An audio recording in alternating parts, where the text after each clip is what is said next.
नमस्कार। एक बार फिर से आप सभी का बहुत बहुत स्वागत है परीक्षा वर्ल्ड के इस यूट्यूब चैनल में। दोस्तों, UP triple S C PET 2023 की परीक्षा के लिए लगातार जो क्लास हम आपको प्रोवाइड करा रहे हैं उसमें आज से हम पढ़ने वाले हैं अर्थव्यवस्था के इम्पॉर्टेंट एमसीक्यूज़ को। आपका जो भी सिलेबस दिया गया है इकॉनमी का, उसी सिलेबस के अकॉर्डिंग जो इम्पॉर्टेंट एमसीक्यूज़ बन सकते हैं इंडियन इकॉनमी की, भारतीय अर्थव्यवस्था के, उनको हम आज से पढ़ना स्टार्ट करेंगे। यह वीडियो आपको कैसा लगा, अपनी प्रतिक्रिया, अपना सुझाव कमेंट बॉक्स में हमें अवश्य दीजिएगा। तो पहला प्रश्न आपके स्क्रीन पर है और यहाँ पे मिश्रित अर्थव्यवस्था का मीनिंग पूछा गया है, अर्थ पूछा गया है कि मिश्रित अर्थव्यवस्था का अर्थ क्या होता है। तो राइट आंसर क्या हो जाएगा? मिश्रित अर्थव्यवस्था में क्या होता है, इसमें जो राष्ट्रीय अर्थव्यवस्था जो हम होती है किसी भी देश की, उसमें जो है सार्वजनिक क्षेत्र के साथ साथ निजी क्षेत्र भी विद्यमान होता है। यानी कि राइट आंसर क्या हो जाएगा? ऑप्शन आपका यहाँ पे बी जो है बिल्कुल सही हो जाएगा। इसमें होता क्या है, मिश्रित अर्थव्यवस्था में सार्वजनिक क्षेत्र के साथ साथ जो है प्राइवेट सेक्टर यानी कि निजी क्षेत्र भी मिलकर काम करते हैं। तो ये फैक्ट आप याद रखिएगा। ऑप्शन आपका यहाँ पे बी जो है बिल्कुल सही हो जाएगा। भारत जो है एक मिश्रित अर्थव्यवस्था वाला देश है, क्योंकि यहाँ पर सार्वजनिक क्षेत्र के साथ साथ जो निजी क्षेत्र है दोनों का ही अस्तित्व है, दोनों साथ में मिलकर काम करते हैं। तो इसी कारण से भारत की अर्थव्यवस्था को जो है मिश्रित अर्थव्यवस्था कहा जाता है। तो ये फैक्ट आप याद रखिएगा। ऑप्शन आपका बी यहाँ पे बिल्कुल सही हो जाएगा। 1867-68 में जो है भारत में प्रति व्यक्ति आय 20 रुपये थी। इसका जो है आकलन सर्वप्रथम बार किसने किया था? बहुत ही ज़्यादा इंपॉर्टेंट प्रश्न है। तो आप याद रखिएगा, इस राष्ट्रीय आय का भारत में पहली बार राष्ट्रीय आय का जो आकलन है 1867-68 के दौरान किया गया था दादा भाई नौरोजी के द्वारा। यानी कि ऑप्शन आपका डी यहाँ पे बिल्कुल सही हो जाएगा। दादा भाई नौरोजी, तथा दादा भाई नौरोजी ने भारत के प्रति व्यक्ति आय कितनी बताई थी? 20 रुपये बताई थी। किस समय बताई थी? तो 1867-68 के दौरान। तो ये फैक्ट आप याद रखिएगा, बहुत ही ज़्यादा इंपॉर्टेंट प्रश्न है। अगला प्रश्न आपके स्क्रीन पर है, प्राथमिक क्षेत्र के अंतर्गत कौन कौन सी गतिविधियाँ सम्मिलित की जाती हैं? भारतीय अर्थव्यवस्था का जो प्राथमिक क्षेत्र है उसके अंतर्गत कौन कौन सी गतिविधियों को रखा गया आपसे पूछा जा रहा है। तो ऐसी गतिविधियां जिसमें जो माल है वो कच्चे तौर पर प्राप्त किया जाता है, उन सभी गतिविधियों को हम प्राथमिक क्षेत्र के अंतर्गत रखते हैं। जैसे कृषि कार्य हो गया, पशुपालन का कार्य हो गया, मछली पालन का कार्य हो गया। ये सभी जो गतिविधियां हैं उनको हम किसके अंतर्गत रखते हैं? प्राइमरी सेक्टर के यानी कि प्राथमिक क्षेत्र के अंतर्गत रखते हैं। तो ऑप्शन आपका डी वाला इस प्रश्न का बिल्कुल सही हो जाएगा। अगला प्रश्न आपके स्क्रीन पर है, अर्थव्यवस्था के किस क्षेत्र के अंतर्गत औद्योगिक गतिविधियों को सम्मिलित किया जाता है? अर्थव्यवस्था के उस क्षेत्र को आपको बताना है जिसके अंतर्गत जो इंडस्ट्रियल एक्टिविटीज़ होती हैं, जो औद्योगिक गतिविधियां होती हैं, उनको सम्मिलित किया जाता है।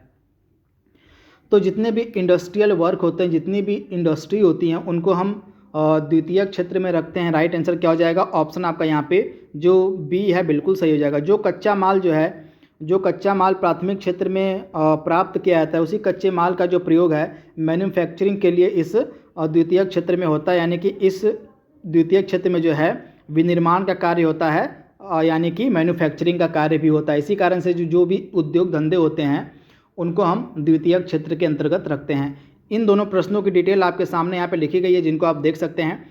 तो प्राथमिक क्षेत्र यहाँ पे आप देख पा रहे हैं। प्राथमिक क्षेत्र क्या होता है?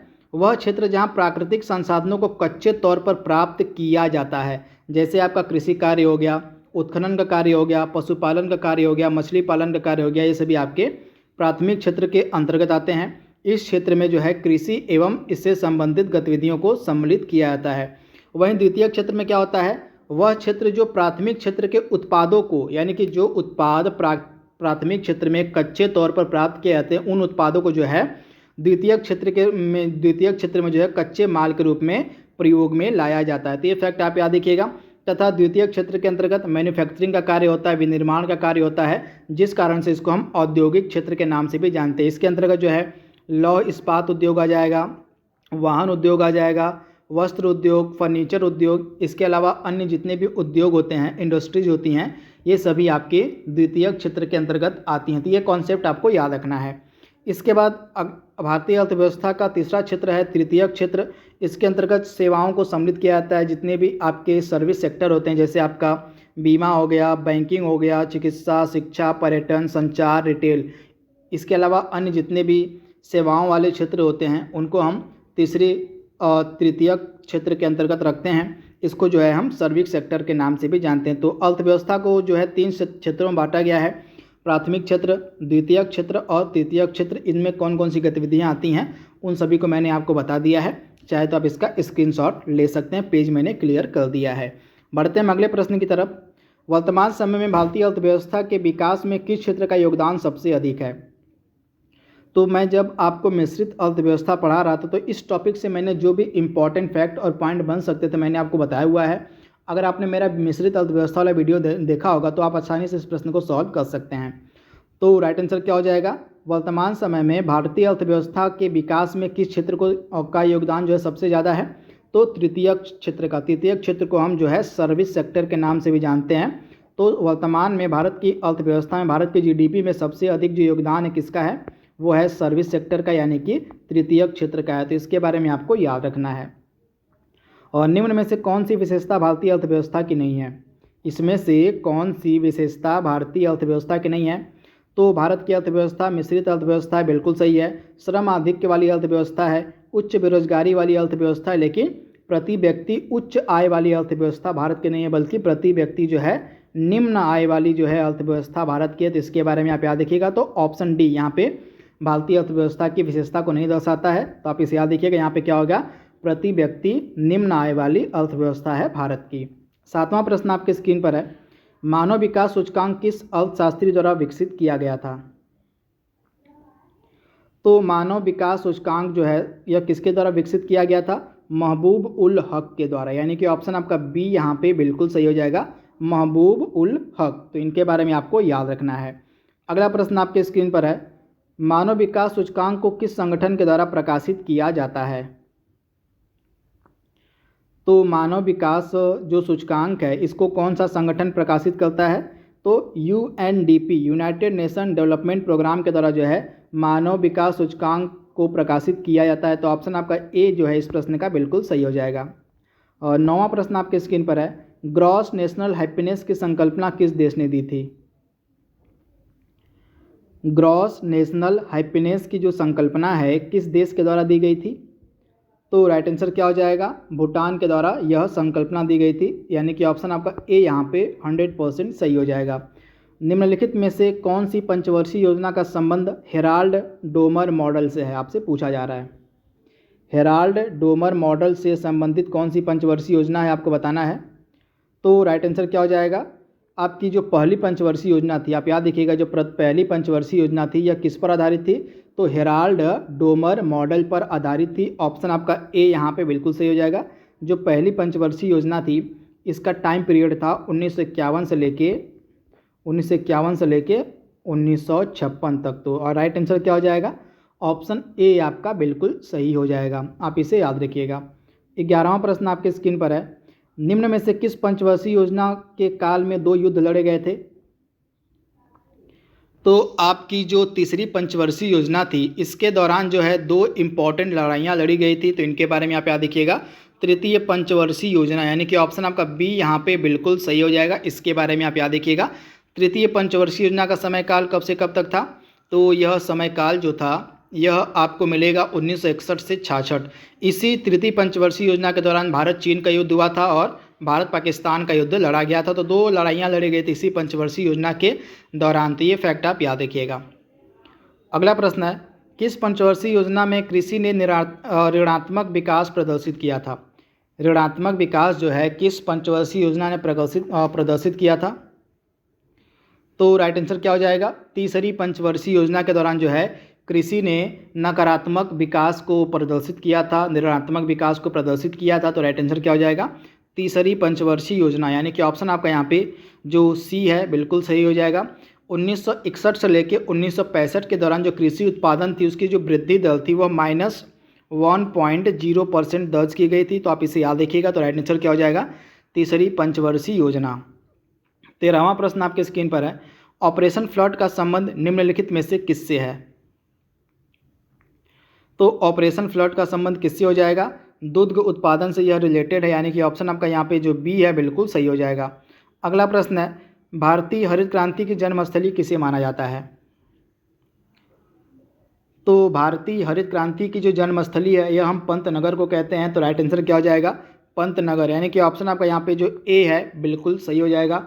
जो पंतनगर का कृषि विश्वविद्यालय है, इसने भारत में हरित क्रांति की शुरुआत करने में बहुत ही महत्वपूर्ण योगदान दिया था, जिस कारण से हरित क्रांति की जन्मस्थली कहा जाता है इस पंतनगर को। तो इसके बारे में आप याद रखिएगा, ऑप्शन ए आपका बिल्कुल सही हो जाएगा।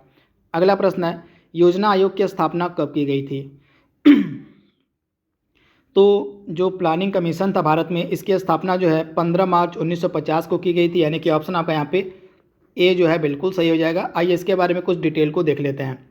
तो योजना आयोग की जो स्थापना है यह नई दिल्ली में 15 मार्च 1950 को की गई थी। ये डेट आपके लिए इंपॉर्टेंट है। प्रधानमंत्री जो हैं योजना आयोग के अध्यक्ष होते हैं, आप याद रखिएगा।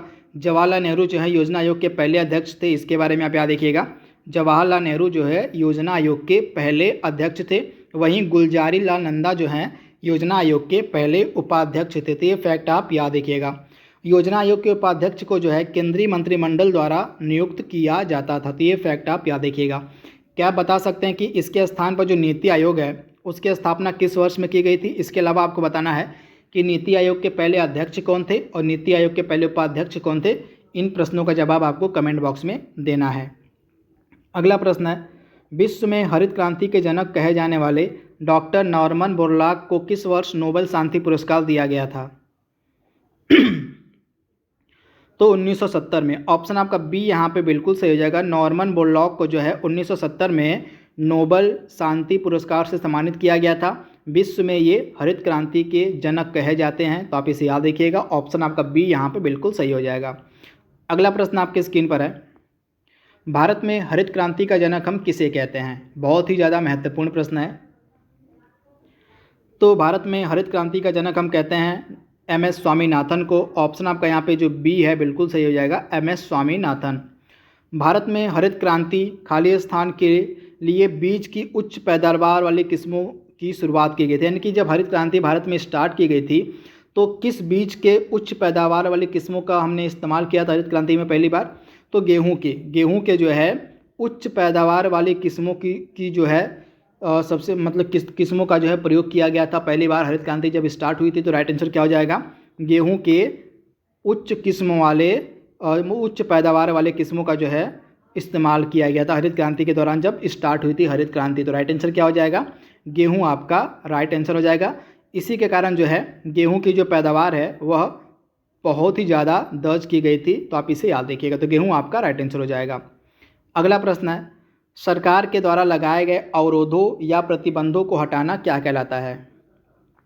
उद्योग धंधों पर जो भी सरकार के द्वारा गवर्नमेंट के द्वारा अवरोध या प्रतिबंध लगाए गए होते हैं उनको अगर सरकार हटा देती है, थोड़ी सी रियायत दे देती है, तो उसको हम क्या कहते हैं? तो उसको हम कहते हैं उदारीकरण। उद्योग धंधों में लगाए गए अवरोधों एवं प्रतिबंधों को हटाना क्या कहलाता है? उदारीकरण, यानी कि लिबराइजेशन। यानी कि ऑप्शन आपका यहाँ पे जो सी है बिल्कुल सही हो जाएगा। आज के सेशन का लास्ट प्रश्न आपके स्क्रीन पर है, और निम्नलिखित में से कौन सा एक युग्म सुमेलित नहीं है? यहाँ पे पंचवर्षीय योजनाओं का वर्ष दिया गया है, इसमें से आपको बताना कि कौन सा वर्ष इसमें से गलत दिया गया है। तो पाँचवीं पंचवर्षीय योजना कब से कब तक थी? 1961 से 1966 तक, जो कि गलत दिया गया है।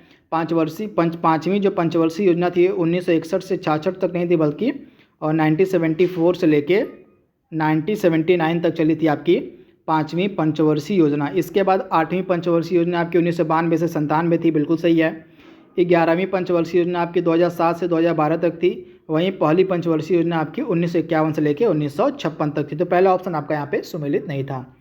तो इस प्रकार से कुछ इंपॉर्टेंट जो बेहतरीन प्रश्न बन सकते थे आपके इकोनॉमी के, उनको हमने कवर किया है। इसी तरह से और भी वीडियो आपको मिलते रहेंगे इकोनॉमी के। तो आज के लिए बस इतना ही। Thank you, thanks for watching, thank you.